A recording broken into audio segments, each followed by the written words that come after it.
Из-за дизайна интерьера в этом московском ресторане был уничтожен главный босс русской мафии. А вместе с ним в тюрьму отправилась верхушка Следственного комитета России. Генералы, чьи груди были увешаны орденами, брали миллионные взятки в коробках из-под обуви, чтобы спасти бандитов от тюрьмы. Его зовут Захарий Калашов. В криминальном мире Шакро Молодой. Человек, который занял трон после смерти Япончика и деда Хасана. Он был не просто вором в законе. Он был генеральным директором крупнейшей теневой корпорации в стране. И он искренне верил, что в этой стране можно купить абсолютно все и всех. Но он ошибся. Сегодня мы поминутно восстановим легендарную бойню на Рочдельской улице и покажем, как из-за долга 8 миллионов рублей рухнула империя, стоившая миллиарды.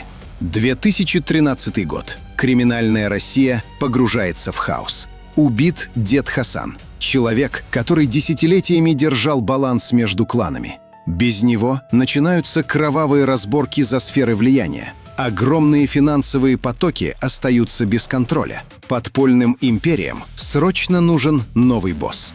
Человек с безупречной криминальной репутацией. И такой человек был Захарий Калашов, он же Шакро Молодой. В это время он отбывал срок в испанской тюрьме за отмывание денег русской мафии.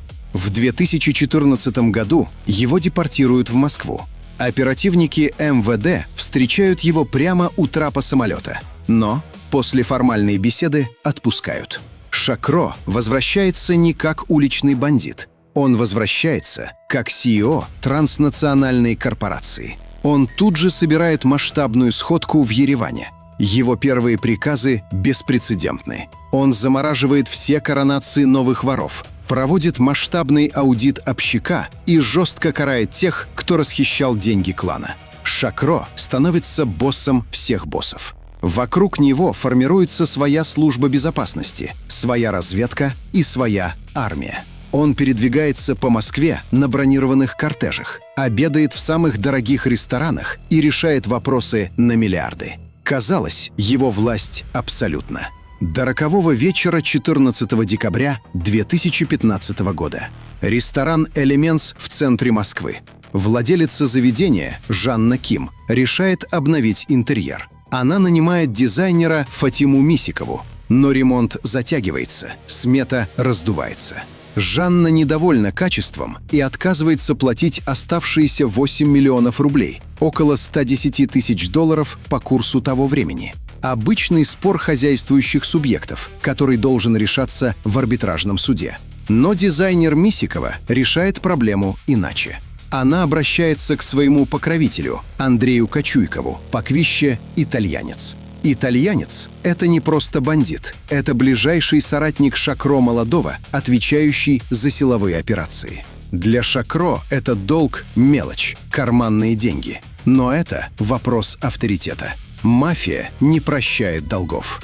14 декабря 2015 года. Итальянец прибывает в ресторан с бригадой боевиков. Они блокируют заведение. Итальянец требует от Жанны Ким переписать на него сам ресторан. Он уверен в своей полной безнаказанности. В карманах его людей пистолеты и удостоверения сотрудников охраны. За спиной тень самого могущественного вора в законе. Но Жанна Ким успевает сделать один звонок. Навстречу приезжает ее крыша, адвокат Эдуард Буданцев. И здесь система дает сбой. Буданцев не просто юрист. Он ветеран КГБ, бывший сотрудник РУБОП и командир спецназа ОМОН, прошедший горячие точки. В VIP-комнате встречаются две параллельные России – криминал 90-х и силовики. Разговор длится недолго. Итальянец бросает Буданцеву: «Ты кто такой? Ты признаешь воровскую власть?» Ветеран КГБ отвечает отрицательно. Конфликт выплескивается на заснеженную улицу. Боевики итальянца начинают избивать Буданцева. В ход идет травматическое оружие. Буданцева валят на снег, ломают челюсть. И тогда ветеран достает наградной боевой пистолет «Беретта». Буданцев стреляет методично и профессионально. Итог. 2 боевиков Шакро убиты на месте. Сам итальянец получает ранение. Приезжает полиция. Всех участников отправляют в СИЗО. Для Шакро молодого посадка его правой руки, итальянца, стала личным оскорблением. И он решает вытащить его любой ценой. Чтобы вытащить итальянца из тюрьмы, обычного подкупа следователя недостаточно. Дело слишком резонансное. Трупы в центре Москвы. Шакро заходит с козырей. Он решает купить тех, кто управляет законом. Высшее руководство Главного следственного управления – Следственный комитет Российской Федерации по Москве. За операцию по освобождению итальянца назначен прайс – $1 миллион. Схема проста. Генералы должны изъять дело у полиции, переквалифицировать жесткую статью вымогательства на мягкую статью самоуправства, а затем просто отпустить итальянца под домашний арест. Часть денег передавалась в обувной коробке, другая часть — в пакетах. Генералы юстиции, люди с доступом к государственным тайнам, продали закон за стопки нарезанной бумаги. Они выполнили свою часть сделки. Статью итальянцу смягчили. Но Шакро молодой не учел одну деталь. В дело вмешалось Управление М, Федеральная служба безопасности России, секретный отдел, который занимается разработкой коррумпированных силовиков. Эдуард Буданцев был бывшим офицером КГБ, и его старые связи сработали. Федеральная служба безопасности начала прослушивать генералов в Следственный комитет. Чтобы обойти генеральскую антипрослушку, оперативники ФСБ провели гениальную операцию. Они вмонтировали сверхчувствительный микрофон в подарок Максименко, элитный тульский самовар с логотипом ФСБ, который стоял у него дома на самом видном месте. Именно этот самовар записал все разговоры о взятках, траншах от Шакро и схеме развала уголовного дела. Троянский конь закипел. Капкан захлопнулся. 11 июля 2016 года. Спецназ ФСБ врывается во дворец Захария Калашова.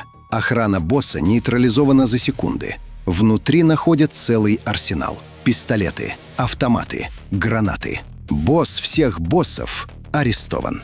Но еще больший шок Россия испытала через несколько дней. Сотрудники ФСБ провели беспрецедентную акцию. Они зашли прямо в штаб-квартиру Следственного комитета.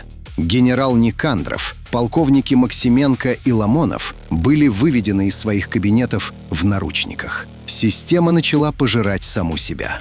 На суде всплыли масштабы этой криминальной империи.